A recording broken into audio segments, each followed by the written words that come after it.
मैं श्रीपति धाम नंदनवन सिरोही से आया हूँ। एक कुमार समाज का सांस्कृतिक, आध्यात्मिक और धार्मिक स्थान है श्रीपति धाम। हम एक समाज में संस्कार, शिक्षा, व्यसन मुक्ति और संगठन इसी विषयों को लेकर के लगे हैं। अब जब समाज के लोगों के ऊपर अनाचार, अत्याचार होता है तो हम लोगों के सामने आना पड़े और क्या कर सकते हैं। ऐसा एक विषय है। मिठूड़ा गांव, सिवाना तहसील, जिला बाड़मेर का। वहाँ एक हमारे समाज का व्यक्ति जिसके खेत में एक जोगी ने काश्तकारी का काम किया। वो जोगी उससे पहले गांव के ठाकुर राम सिंह, जो उसका बेटा सरपंच भी है, उनके वहीं वो काम करता था। बाद में जब वो जोगी वहाँ रहने आ गया तो उस ठाकुर ने उस लोगों को बुला के कहा कि ये तो मेरे वहाँ काम करता था, मैं इसमें रुपया मांगता हूँ।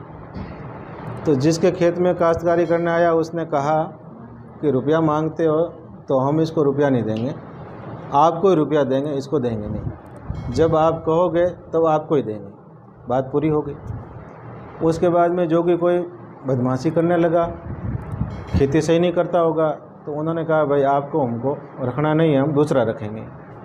तो उसी किसान के भाई थे जो भटाराम नाम है, उसने उस जोगी को सिखाया कि तेरे को यहाँ से निकालेंगे, कम पैसा मिलेंगे, मैं एक तरीका बताता हूँ जिससे तेरे को रुपया अधिक मिलेगा।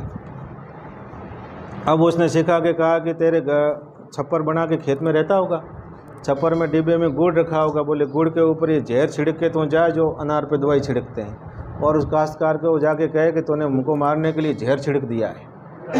अब उस जोगी वहाँ गया काश्तकार के घर कि तुमने हमको मारने के लिए इसमें जहर छिड़क दिया है, मैं तो मर जाता।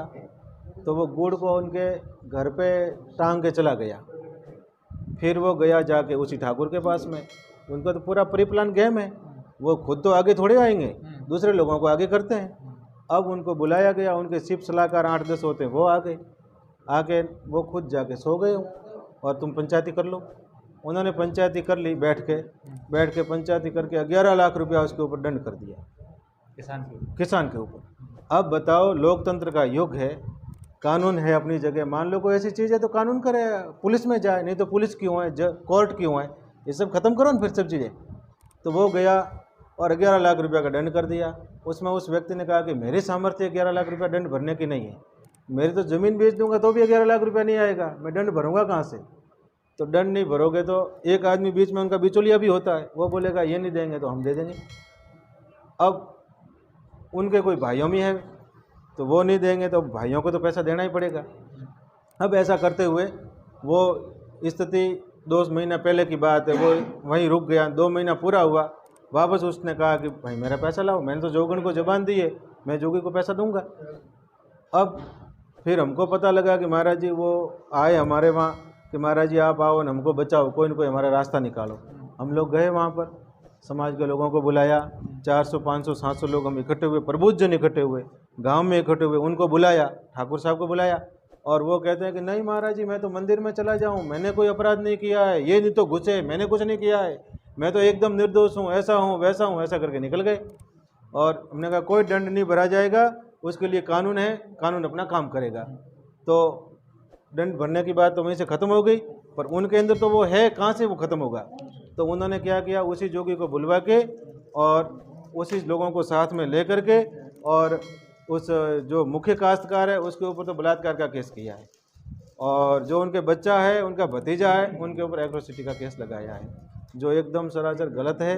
और इसके लिए हम सबको संघर्ष करना चाहिए जी। मैं तो कहूँ कि आज तो उनके साथ हो रहा है और कल किसी और के साथ में होगा। हम उस गांव में गए, एक 70 साल के भील समाज के व्यक्ति आए, बुजुर्ग। उसने मुझे कहा कि महाराज जी देश आज़ाद हुए कितने वर्ष हुए हैं। मैंने कहा देश तो आज़ाद हुए 75 वर्ष हो गए, अमृत जयंती मना रहे हैं, अमृत महोत्सव मना रहे पूरा देश में। तो कि बोले महाराज जी इस गांव ने आज तक आज़ादी नहीं देखी। अब बोलो आप, 75 वर्ष हो गए देश को आज़ाद हुए और आज तक वहाँ का व्यक्ति आज़ाद नहीं है, क्या कहोगे इसको आप। तो कानून है कहाँ? क्या गरीबों, कानून केवल गरीबों के लिए ही है? ऐसे जो सामंतशाही लोग हैं, आज भी सामंतशाही करते हैं, उनके ऊपर कोई कानून है ही नहीं। इसके लिए हमारी तो प्रार्थना है सरकार से और एसपी साहब से मिल, हम चाहते हैं उस किसान को न्याय मिले और उनको सुरक्षा मिले और वो अपना निर्भय जीवन जिए, ऐसी व्यवस्था हो और निष्पक्ष जांच हो। अगर मान लो दोषी है कोई, उनके ऊपर कार्रवाई होनी चाहिए, पर निर्दोष नहीं मरना चाहिए। और ये इसका प्रमाण है, अगर मान लो ये केस करते पहले, हमने 2 दिन पहले सभा की वहाँ गांव में जाके, ये प्रमाण है कि उसके विरोध में सभा की, तो हमको पता था कि केस करवा लेंगे, ये सभा कर रहे हैं, ये केस करवाएंगे, हमको पता था, पर वास्तव में ऐसा हो गया। तो इसलिए सरकार से यही है कि भाई निष्पक्ष जांच हो, यही प्रार्थना है।